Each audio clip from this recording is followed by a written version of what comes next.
小时候跟哥哥睡觉的时候被揍，因为哥哥觉得我太吵了，顺势一个动作手肘就下去，就说不要吵，觉得很无辜啦，因为我自己感觉不到啊。前一阵子就是有去健康检查，那个数值就是有点快接近3高的数值。我老婆的家人，因为他们也知道我打呼很严重，觉得说我是不是有呼吸中止症，睡觉睡到一半的时候也感觉就是好像吸不到空气的样子，半梦半睡之间啊，是早上醒来的时候会觉得比较累，睡不饱的感觉。我先去台大，他有给我建议，就是呼吸器，还有牙套，还有开刀。然后我上网做功课，因为呼吸器其实我有去试戴过，但是我戴不住，比较害怕开刀了，所以想说先试试看牙套。差异就是因为成品牙医有用一个睡眠呼吸检测的，我在戴牙套之前是30，已经是中度了。那戴完牙套之后大概是7到8，然后那个时候有给许医师调整，就是牙套的那个松紧度，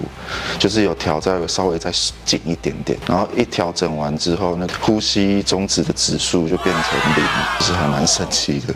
目前我的另外一半是说几乎没有什么声音了，只有轻微的呼吸声这样子，就会感觉睡得比较饱，上班比较不容易打瞌睡这样。